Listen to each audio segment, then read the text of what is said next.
So we're live. Um, Ultimately, the game's finished. Hello, Kelvin. 2-1 Barcelona. One of the things I don't ever plan to do on Substack Live, Paul, listen, it's flashing by me, Pat, Steve, Darren.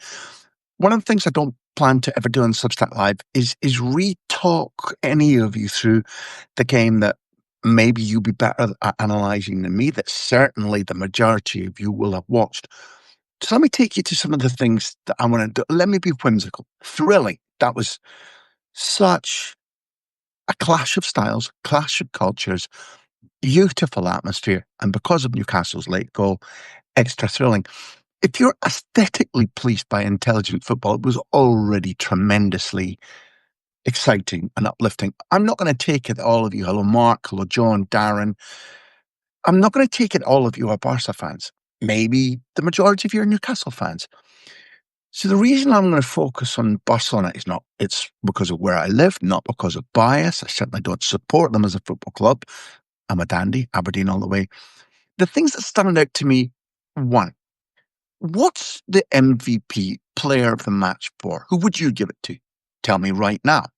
Because I'm about to tell you, the world will go Rashford, Rashford, Rashford. And both of his goals are very good indeed. They've brought 3 points for Football Club Barcelona, Flick and his style, granted. I'm actually pleased for him because without claiming to know him intimately, the times I've interviewed him, I've enjoyed his mindset, I've enjoyed his personality, and he forced his way in. He and his representatives kept banging on the door at Barcelona, saying, "We want to come and join you. We want you." He did to Barcelona what, for example, Gareth Bale at Real Madrid or Jude Bellingham at Real Madrid. Bale turning down a personal phone call from Giggs to go and join Manchester United. Jude Bellingham knowing that he'd been made number one option, as well as the Croat fullback, to join Manchester City, turned him down and said, "I want Real Madrid." That's what Rashford kept doing all summer. "Give me Barcelona. I want Barcelona." And he's gradually begun to show that while he's been praying for a Barcelona move, it's not been the food or the wine or the sunshine he's been watching. His game doesn't naturally fit a style where so many of the youngsters have come through La Masia. But with the glory of tonight's header and then that shot from open play, he'll be on the lips of everybody. My man of the match, by a million miles, was Pedri. Pedri, because when it was all against, when it was hurricane in the face of Football Club Barcelona in terms of the pace of the game, the intensity of the atmosphere, the belief that Eddie Howe's footballers had, when Eddie Howe's systems were making it look hard for Barcelona to keep up, certainly hard for them to establish their passing rhythms, to break lines. Pedri showing, taking, opening up spaces, turning, breaking up the pattern. And the way in which Barcelona gradually got into the game, I imagine there'll have been commentators in Britain, maybe around the world, saying, "Oh, Newcastle's engine is run down. They couldn't keep up their intensity." It's about Pedri making sure that when he has the ball, Barca dictate. There was a stat, I think by halftime it was 67-33 in terms of possession. I think by about 3/4 of the way through the match, Barcelona had passed the ball and accurately something like something in the region of 270 times more than Newcastle. Their pass accuracy was significantly higher. And at the heart of all of that was Pedri. Do you take away Rashford's man of the match for that? I don't know. But there's another candidate, Jules Koundé. Jules Koundé renewed his contract for the next 5 years at Football Club Barcelona. And then Flick dropped him, consistently dropped him. And then when Koundé finally made his debut at Rayo Vallecano, he had a very poor game. Mark saying, De Jong very good in my opinion. Fine, no argument. But Koundé's tackling, distribution, and is this hackneyed to say when you have how many clubs? There's a handful It's not Barcelona unique. How many clubs in the world play, in theory, a four-man back line, but their fullbacks, not Martin as much, but Koundé, are allowed to be far up the pitch, and then what happens is your right full back makes the breakthrough cross of his left foot. Whenever I talk on matches, whether it's co-commentating or analysing afterwards, I always try to push the message because I don't hear that message being pushed a lot nowadays. If you're young, boy or girl, and you're watching that, learn that the vital nature of playing happily, confidently off 2 feet can elevate you at school level, amateur level, pub level, semi-pro level, and even at the elite level of the Champions League. Simply being two-footed is very, very important. Quick thing, Kelvin Brown, I agree. My MVP tonight would be Pedri. Incredible. The ability on the ball, amazing underlying of an underpinning of the tempo, and Kelvin agrees. Koundé. So all that, each of Pedri and Koundé made minor errors. A couple of times they had the ball taken, but both of them broke up either by tackling and intercepting Newcastle moves all night, and what's more, they dragged Newcastle in directions they didn't want to go. And the third candidate to argue about Rashford, and he couldn't win it ahead of Rashford. But think about Joan Garcia. This was not only his Champions League debut, this was his UEFA club football debut, and he has never played in an atmosphere like this with pressure like this. Not ever in his life. He looked 100% assured. He had one extremely good goal-saving save. He had one extremely good save where the flag was going to go up, but he didn't know it. Those two stand out above what the rest of his night was: extraordinarily calm, organised, error-free football. And what really showed was his confidence coming for catches, coming for punches, and the confidence that the players around him at the back had in using him as the sweeper, even though he wasn't playing high up outside the edge of his box. The ball back to Joan Garcia is now a no-brainer for the deep midfielders or the back four. They trust him, is what I'm saying. I enjoyed something I expected to see from Eddie Howe's Newcastle, which is their plan. Their plan was clear-cut, and I think it failed on the night for a couple of reasons. One, Barcelona gradually began to play by far their best football of the season. That was much better than Barcelona played against Valencia. A Valencia side who were cowardly in their setup and who did space and then stopped marking and tracking and tackling. This was far, far better. Just a good evening from Primera. Okay, hello there.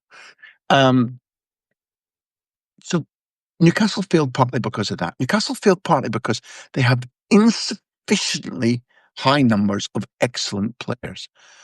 But I want to turn to two of them right now. Because maybe like Kelvin does, I put so much attention on watching as many matches from La Liga as possible and as many Champions League matches as possible. I don't get a lot of time other than studying highlights to watch Newcastle. But for example, while we were filming No Tenéis Ni Puta Idea for 18 months with Luis Enrique Martinez, the Paris Saint-Germain manager, he mentioned Bruno Guimaraes and how much he thought of him. And clearly that's a hot topic and has been for a while at Newcastle. Bruno Guimaraes is a good player, be very important to Eddie Howe, and see, Newcastle have done well to hold on to him. Watching him tonight, I really enjoyed it. That battle between how he likes to play and what Pedri was doing, for me, drew the eye completely. And it was wonderful to feel the atmosphere, to see the 2 goals Barcelona scored, to see the late equaliser, but to see the late goal for Newcastle that wasn't an equaliser. And that's where I want to rest this tonight. Breaking news. Barcelona are about to sign Dan Burn. What do you mean? You think that's a stupid idea? You think I'm drinking too much? From what I've seen over the length of Dan Burn being back at Newcastle and in the elite level, Dan Burn is arguably, he certainly possesses a better football brain than Ronald Araujo. Araujo is likeable. I'm not going to shit all over him because he's all heart. There have been times when Barcelona have really relied upon him. The one time we sat down and had a long interview, I really liked his company, and therefore I want to be careful, but I want to be honest too. Araujo in this system is a dead weight. His decision making, his confidence on the ball, what he actually does with the ball, these are too low. Gerard Martin isn't this level. But Araujo, there have been bidders, there have been suitors for the brand of football that he plays. I think it's arguable that if you just swapped Araujo and Dan Burn, both teams, both clubs would be happier. And Barcelona aren't going to do that. It's not going to happen. But for example, if you look at the run Araujo makes as the ball is being brought into the cross, which is, I think it's Ramsey to Gordon, Araujo's positioning is wrong. His movement is wrong, and he contributes nothing to the defensive effort to stop Newcastle scoring. And that's quite common. Late to see, late to react, and then wrong reaction when the situation is overtaking him. And then if you look in minute 90, it's now 2-1.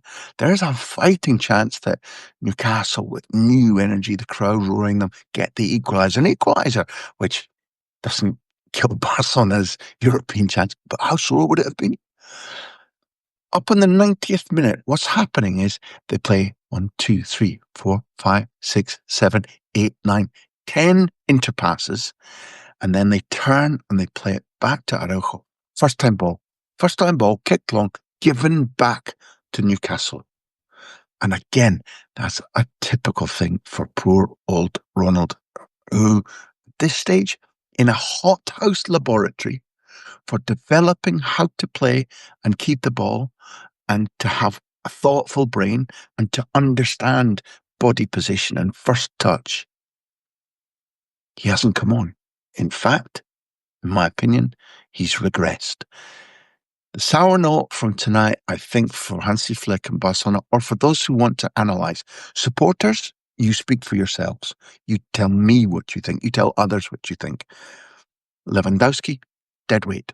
If Barcelona are not dominating the final third and basically camped up there, his movement, his reliability of touch, his control, his generosity for other players, his finishing are not Champions League level. Good stats.